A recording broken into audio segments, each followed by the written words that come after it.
and welcome to Pulp Mythos. I'm Brian here with Spencer, and we are talking about Big Sky, Season 2, Episode number 9. It's back, and we will be covering it every week. Appreciate everyone listening. As usual, leave a comment, leave a like, subscribe if you haven't. Full spoilers, as we usually do here. I'm going to start with I'm going to jump into the Ronald storyline. It was prominent in the episode. There's a lot of moving parts to it, including not just what took place at Wolfgang's compound, but also what was going on as far as the investigation into Cassie's father's death. But we'll get to that later. Let's focus on what happened at the compound because we get Phoebe reunited with Scarlett. Nice little scene.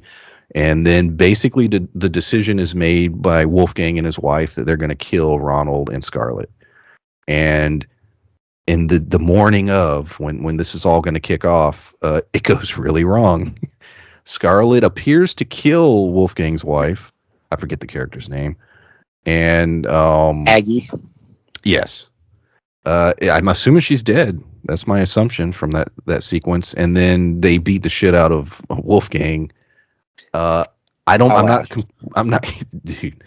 At first I was like, okay, are they going to kill him? Like, that was my immediate wonder. Okay, they're escaping. Are they going to kill him? They crack him over the back of the head. Okay, you see a little blood. And then when Ronald gets on top of him, I'm thinking, oh, we're going to have a pretty little gruesome scene. He's going to, kill him, slit his throat, whatever. And he hits him a couple times. I didn't see any wounds from it. Could he be dead? Sure. Is he dead? I doubt it. I don't know. I mean, hell, his twin took a bullet to the head and he survived. So I think a couple knocks, it shouldn't kill him. But I don't know. So yeah, that whole storyline now appears Ronald and Scarlett will leave with Phoebe, and yeah, I'm pretty sure they're done with the compound.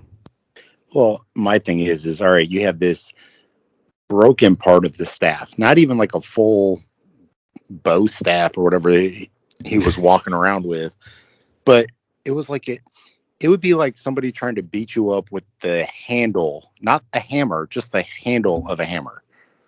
Like, yeah, it probably hurt a little bit, but you're not going to get bludgeoned to death after 3 shots with a handle hammer. Like, I was expecting, just because Ronald with a wire like choke collar was almost had his head popped off, a couple times. And with the amount of torture and abuse that he put up with, for him to just hit him like 2 or 3 times and then walk away wasn't underwhelming. I think that their escape is part of the plan, and then Wolfgang's going to come after him. I do feel like Aggie's dead, and that's going to make him kind of revert more towards Rick, because he always said, Rick's the evil one. He's not the evil one. So I think that Aggie dying is going to make him more like Rick, and then come after Ronald. But to me, it's just funny because this Ronald story was like a main focus story for Cassie and Mark and everybody else, but it's almost became like its own sub story, and it's like a whole secondary plot, because you have Ronald basically trying to run away from the Legarskis this whole time, and Cassie's not coming after him really, and it's just weird. Yeah, and they set up a few things. There was a scene. So, like I said, I'm assuming Wolfgang's alive, because, like you said, they could have easily. There were plenty of tools there, including a shovel. You could have had Ronald grab something and stab him or something, but they didn't. But they have the option. They left it open. But let's assume he's alive. There was a line of dialogue which came out of nowhere, which I love how this show does that, where he starts mentioning his partners. And they're like, well, if we don't do this, blah, blah, blah, we're dead. Or, something along those lines. I think they mentioned a name. I wrote down a name. I thought I heard the name Milton. The dogs heard the name Milton. Yeah, they don't like Milton. They don't like. But it that's almost. the name I heard also.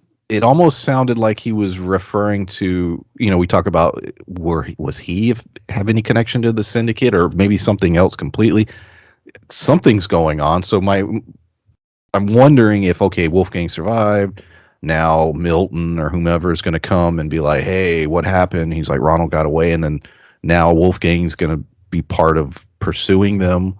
Like, I feel like there's another step to this storyline, and that little scene with his wife was a slight setup for it. Yeah, I think so too.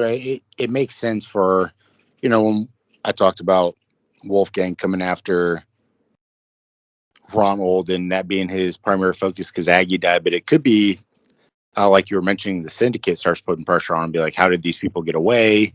And those kind of things too, where now we'll finally be introduced to the syndicate that we just keep getting hinted towards for, I don't know, 20 something episodes now. Yeah. So the other side of this storyline is we open with the body of Cassie's father lying there, and she's in shock. I thought that scene was done well, especially the audio. Her sort of being in shock. I thought that was shot well.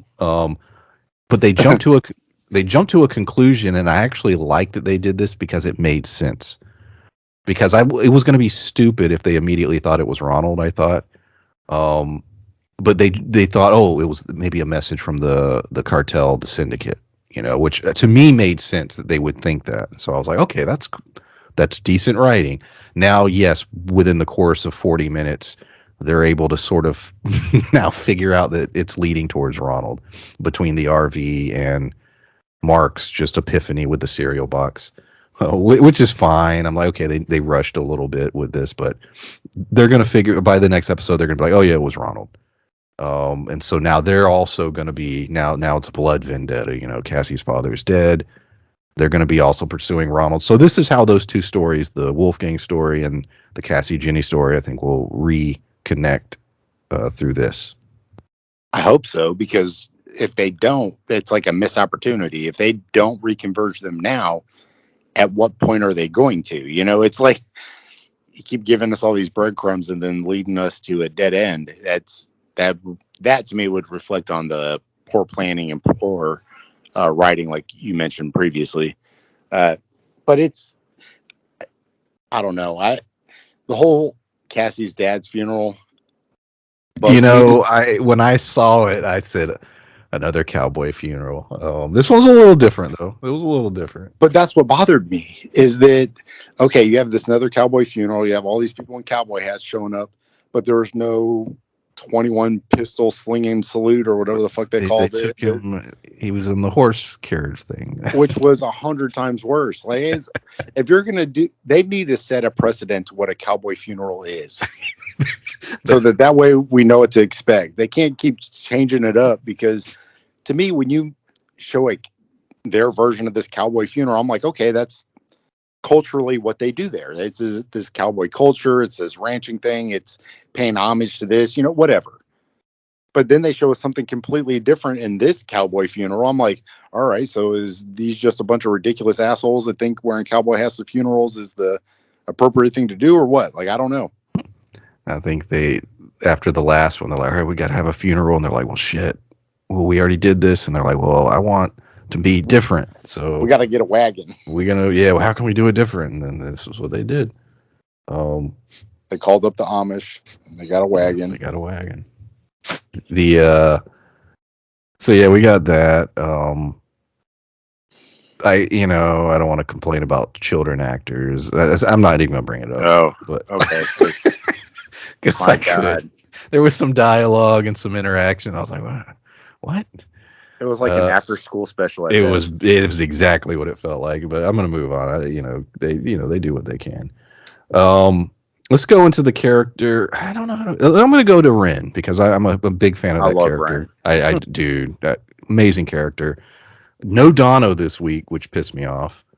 Was looking for Dono, but Ren and Jag. There's this little sort of, and he's really good too. Like their little scene together was great. There's this dynamic between the two, this drama, if you will, because she feels like she should be sort of calling the shots and have a little more higher position within the family syndicate structure or whatever, or they're the cartel, but he feels a different way and that he's helping her, and there's all kind of bullshit, but basically it leads to she's reaching out to Bridger and she's like, look, You got 24 hours. Jag says, screw that. He goes with Jinder Mahal and straight execute Bridger's martial arts teacher, which had a fun little. That was a scene that was played somewhat for laughs and everything because you had sort of the funny little dialogue, and then it led to his death, which was serious. But anyways, finally, summarize that storyline. It leads to the kids are all finally telling the adults what happened. Everyone across the board, because Max was it Max, right? Yeah, she had her and T-Lock went and got the money, and T-Lock apparently is gone, and which is causing a problem. But they went and they told Jenny, the Bridger and his sister told their parents who are lawyers, and so now all the adults know. And that storyline, going to have some kind of resolution soon because now all the adults know, the police know. Rin and Jag are going to have to play it a little differently now. Well, and it goes back to what we said in season 1. You have these characters, just like the two girls that were locked up with, what was her name? Jerry. There you go. I don't even wanted to say Jenny, but yeah, I don't either. Names anymore. But you have two characters that were in there to kind of push that story forward, and this feels like a story to push the cartel more into light. It's kind of like their way of bringing that story full circle because there's no real point for these kids. Like to me, it was kind of funny and not Goonies-ish, but Goonies-ish, where they're fighting the bad guys the best they can. And it's the fucking cartel. It's not this thief and their old mom. Like it's, legit a cartel that has zero problem executing people. So they brought it a little bit more full circle this episode, which made it feel better. It made it feel less ridiculous. But to me, their storyline is only going to be run so far before you kill it. It's just too much. I hope. Yeah, I think it's over or wrapping up here. At least it feels that way. Hopefully it does. Because, like you said, I don't know how much longer we can hang out with these 4 kids, in this particular story. Especially since their parents know now and everything. That leads us to T-Lock. Where the hell's T-Lock? Is he gonna just disappear, or is he gonna pop back in? I hope he does. It would be annoying if he gets away with all the money. Like freaking T-Lock. That to me would be the ultimate shallow writing if they just never address the money again.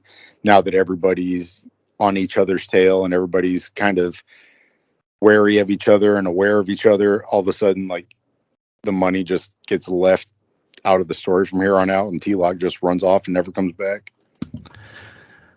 So I saved my last little piece here. I'm going to complain. I apologize to the audience if I did it in the last couple of reviews for Big Sky, and I'm going to do it again because I just don't understand the character at this point. And so if you're, appreciate everyone listening. We'll be doing these every week. I'm about to go into my little rant. I understand if you click out now. Stone. This is the dumbest this character is horrible. We constantly complain about how, okay, you're an undercover cop. Okay, why do you keep going to Jenny's house? Like, how many times is that going to go bad for you? And he does it again. So that was the first thing that annoyed me. Okay, he didn't kill T-Lock, obviously, and he never thought that they were going to check up on on the fact, check to see where the body was. Like, he thought they would just assume that he did the job. He didn't have like a story ready. It's insane. So Dietrich is, like, yeah, Stone's full of shit. And then he goes to the place and just wanders in, and, they grab him and, hold him down. I was hoping they would kill him right there. I was like, just get his character out of the way. Everything he does is stupid. All of his decisions are stupid. He's constantly putting himself in dumb positions. I can't stand the character at this point. And I didn't hate him, but like this episode just reminded me, like, he's only in like 2 scenes, but in the course of those scenes, I was like, oh my God. But yeah, it wasn't as long as I thought, but there's my Stone rant. I'm just annoyed by this character and everything he does. I have a pretty substantial rant, but it ties into that as well. Um, well, to me, you look at Stone's character not having a story ready. Like, he is an undercover cop who is not who they portray him as being a good undercover cop, and he's been on several assignments at this point. And I'm like, he's a shitty undercover cop. But you have him constantly going to Jenny's house. The funniest part when she came out in a fucking like silk robe and negligee, just walking around. I'm like, nobody single does that around their house, like at all, like ever. Not to mention she's got a teenage boy who I do. just went to college, like it. But that's what I'm saying. I couldn't stop laughing because I was like, no one fucking walks around their house drying their hair in lingerie. Like, that's stupid as shit. And of course, he shows up, and I'm like, oh, that's why. But his whole storyline, like you said, he would be watched, especially now. They're suspicious of him, and yet he keeps going to her house. It's not like he's calling her and being like, hey, we need to meet up. Can you meet me here? That I would be like, okay, I get it. But for him to just constantly come to her house is so poorly written. Jenny in this episode, and me and Megan were talking about it because it was fucking ridiculous. There was a scene where she gets mad at the chief, the sheriff, or whatever, and he's telling her something. She's like, "Don't tell me how to do my job," and I'm like, Oh, yeah. "He's your fucking boss." I forgot about Like, that. and that's what I'm saying. Like, it's the dialogue is so poorly fucking written, but the twists are always entertaining. So it's like one of those things where if I watched the last 10 minutes of every episode, I'd probably be just as entertained in webisodes as I would be as a full blown show. But the writing is so bad, and the actors that you have in it, you can tell which ones have, and you shouldn't be able to do that. Like, you shouldn't be able to tell who has chemistry, who's the better actor. Like, it should be a cohesive kind of thing, and this show is not at all. You know, to me, Mark acts circles around 80% of these people. Ronald and Wolfgang did a great job just hamming it up.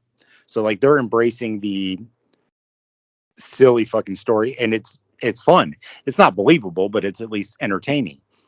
Cassie and Jenny, like, Jenny is Largatha. Like, she did a great job in Vikings, but in this show, it's like, no matter what she does, I don't know if she just doesn't know how to handle the dialogue or what. It's just not great. And Cassie, when used correctly, and I think that's why I like Mark so much, because Mark elevates every other scene, I believe. So when you have Cassie and Mark, like, those scenes are great because Mark elevates those scenes. But then when it's Cassie and Jenny, it's like neither one of them know what the fuck they're doing, and it's awful. So it's really weird. For this show to go forward, they either need to do like a team building class or some shit, or I think address the writers. I think they need better just dialogue written. And sometimes it's so bad that it's blatantly obvious. And it's because, like I said, she's a good actor. And for Yeah. them to, like, everything she says feels fake and shitty, and I don't like it. Yeah, and coming off of which we have a review going up later this week for the first 2 episodes of Snowfall season 5. Look out for that. It's night and day when you look at, like you say, dialogue, and it's like, oh my, you watch a show like that, and it's just like, whew, every line, every scene is just perfection. And because I watched both those, and then I watched Big Sky like right after, and so I was sitting there like, oh my god. Um, but I don't know. At this point, I am, like I said at the beginning, I am very interested to see where the Ronald story is going. I haven't taken any time to look and see if there's a season 3 in the works, or even what the ratings were for this return of the series. It hasn't been great on IMDb. Like, the ratings are dog shit. Now that doesn't translate to regular ratings, so I don't know. So yeah, we'll see. I'm curious to how long this series will go. Because how long can you run the Ronald storyline? That was something we've talked about that many times in the past. Like, is that a storyline that has a 5 season legs on it? And these aren't short seasons. I mentioned Snowfall a few minutes ago. Those are FX shows or HBO shows, stuff like that. It's 8 and 10 episodes typically. This shit's running 20 plus. It's only 13 this season. The whole season? Yep, which leads me to believe that they're What? That's wrap it not. up. Yeah, that's not a good sign. Yeah, because it was 16 season one. Season two, the last episode is March 24th, 2022. So there's only 13 episodes this season. Yeah, for network TV, that's not normal. Well, I want to say was a good happy Vibrations. the good place. The Good Place. Yeah. It was only 13 episode seasons, but it's like they had a planned arc out, and it was well done. There wasn't filler episodes. It was crafted to be that short on purpose. This wasn't crafted to be that short. Otherwise, I wouldn't have thrown in that 7 episode or 6 episode arc last season that was dog shit. Like, Oh, the ranch story. Yeah. yeah. I wonder if that's going to tie back in at all. The toxic waste dump. I don't know how it would, but yeah. But yeah, hopefully we get. My hope for next week is we get some more. More Ronald story. The Jag and Rin stuff. I hope they focus a lot more on that because those are becoming my favorite characters. And please bring Dono back. Hopefully he'll be in the next episode. And kill Stone off. Anything else about this episode? well, I just hope that, to me, if this goes to season 3, which it's not looking good for it right now, I think bring in a third Legarsky in and just keep it almost like a running joke. Dude, I'm down. Like Legarsky's uncle, or some. As long as it's the same actor. Yes, that's what I'm saying. Like, to me, that would be so good to have this ongoing story, and then they just American Horror Story Legarsky's character. That'd be great. Yeah, I still think Wolfgang's alive though, but oh yeah, so do I. I hope he is. I'd be pretty bummed if he wasn't. But yeah, that was the episode. Like I said, I complained a lot in the end, but honestly, in the 45 minutes or whatever the runtime was, there was more good than bad this week, for me at least. Except for Stone. Stone's getting on my nerves. But yeah, that's all I got. Yeah, I mean, you said the 40 some odd minutes. It was a lot of the Jenny stuff irritated me. The Cassie stuff was better done this week than normal, but she was in it very sparingly. I love she was barely in it. The only time I like. Oh, go ahead. I was gonna say the only time I like Jenny is when she's with that one cop who's really good at his job, but he's really goofy too. So like, I like him. I love her scenes with him because he's funny, but when she's not with him, I don't know. Yeah, that's what I'm saying. Another good example. Character moments. Another good example of where the show sort of should be Cassie's show, but she wasn't in it that much this week. She was barely there, and that's been another thing with this series as a whole. Is like, whose show is it? Because it should be Cassie's, but then we get a lot of Jenny stuff, but a lot of the Jenny stuff, it's like, we don't need it. You literally could cut it out. Yeah, and that's my biggest gripe, is that none of the main characters are really defined. So we don't know who they are, what their motivations are. And like, this is script writing and screenwriting 101, is that you have to define your characters so that you know what their motivation is, so that there is some intrigue, so that you get a backstory. And Cassie's and Jenny's is not great. And even Mark's was about the cartel stuff and about the human trafficking. And he mentions it every once in a while, so it builds upon his character. Even though he's doing other things, like, it still builds on that character. But I never know what Jenny's going to do next, what her motivation is, what's going on. And same thing with Cassie. Like, those are your 3 main characters right now, and you have no idea what the fuck drives them. And that to me is a very... For Cassie now, it'll be revenge. For 2 episodes, and then it's going to be she's sad and wants to sleep with Mark, and then it's going to be her babysitter Max was dishonest to her, so now she's going to have trust issues or something. Who fucking knows? But, all right. As I said, later this week, I had Raised by Wolves, Snowfall, 1883, Righteous Gemstones finale reviews. So look out for all that. We'll be doing Big Sky every week. Hopefully they don't take any more breaks. And yeah, I appreciate everyone listening. Bye. Bye.